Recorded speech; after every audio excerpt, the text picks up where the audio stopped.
Hello fellow creature, welcome back to Rooftop Talks. In this video I want to reveal to you the caste system of the West. It's not specific to the West actually, but this is an English language channel, so mostly Western people are watching, and I think some of the people who come across this video might be interested to learn that there is a caste system in the West. They might think of that as something being confined to certain areas of the world, but no, it's a very real caste system. This is not a conspiracy. This is very evident. Now, you might think immediately that I'm going to talk about a caste system through a certain lens, like a Marxist lens, where it would be a caste system based on class and wealth.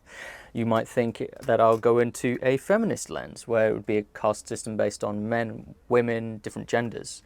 Or you might think it is based on race, minority, ethnic groups and whatnot. These are different ways of seeing society as different power structures where there are people at the top, like a white man like me would be at the top. But I'm not going to talk about that. In this caste system, we are all on the top of the pyramid.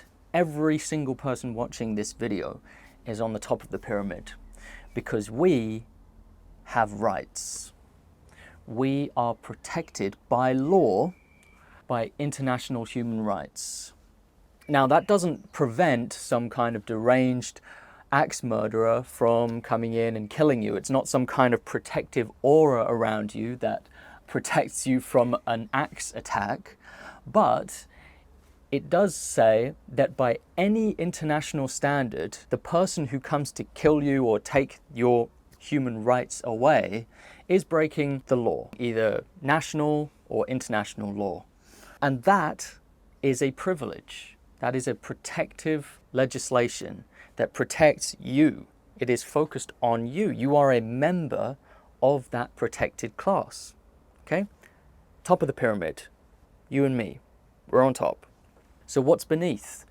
This pyramid is like this, okay? The top is just this little section, this little crown, and then beneath that is everyone else. And there I am talking about animals, non-human animals. They are aware of their situations, they are lucid, they have eyes and ears, nose, mouth to breathe, they have a brain to think, they have a nervous system to feel with.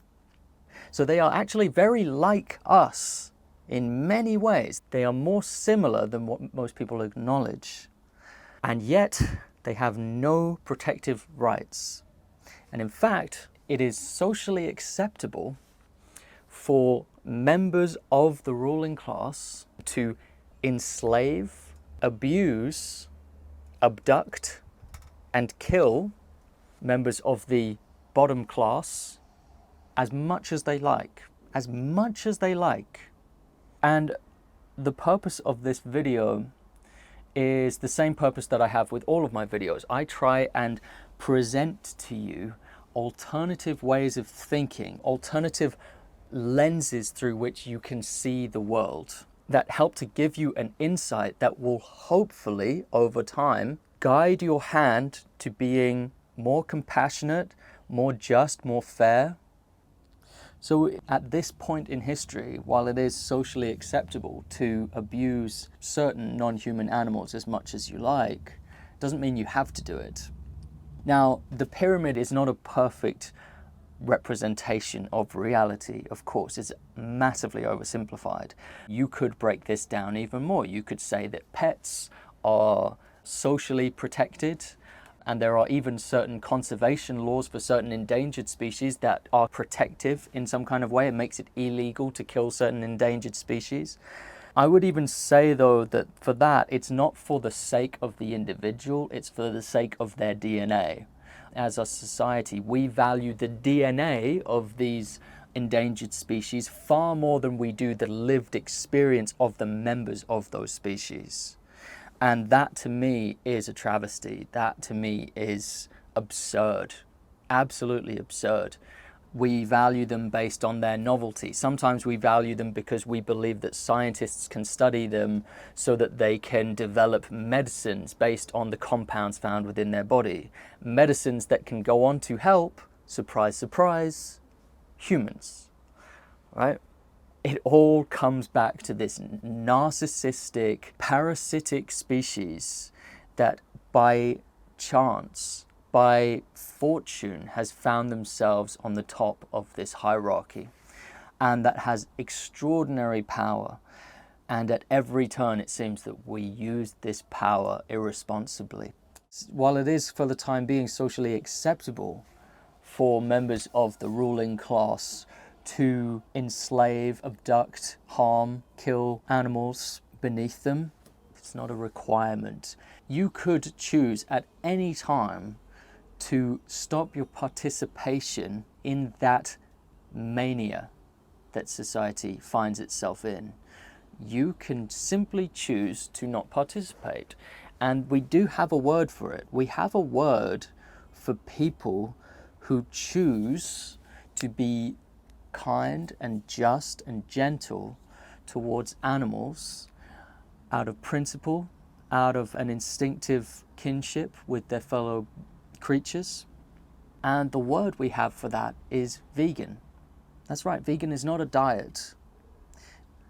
Veganism is the refusal to take part in the atrocities that humans continue to wage against animals. How else can I help you to think about this if you're not a vegan already? Would you eat an elephant? Would you eat dog meat? Why is that? Is it because elephants are particularly useful? Is it because elephants are endangered? Is it because dogs are cute? Or is it because those animals do not deserve to be killed for your taste pleasure? Is it because those animals are living creatures that value their own lives, that value their own experience of life, and deserve to be left alone? And furthermore, you don't need to, right? You're not in a situation where you need to abuse them. Anyway, that leads me on to other topics, and you can find out about those other topics on this channel. You can go and watch more of my videos which go into these principles of veganism if you are curious.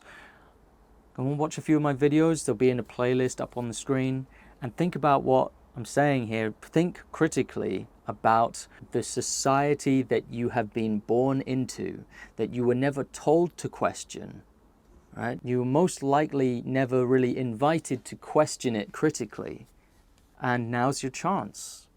Better late than never. See you in the next video. Goodbye. The three people on the left are actors. They've been briefed to stand or sit when they hear this. Everyone else that's brought in is a genuine shortlisted applicant. They've been given no instructions other than to fill out their forms. My team and I were secretly watching from another room.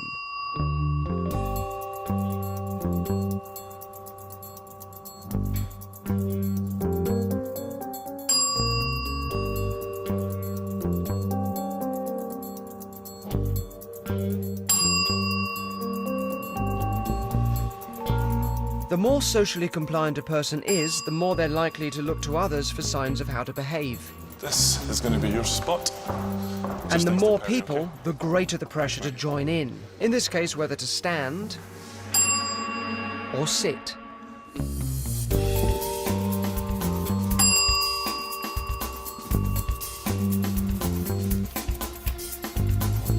Once we had a full house, we got rid of the actors, leaving us with a room full of compliant people standing up and sitting down, even though nobody told them to do this.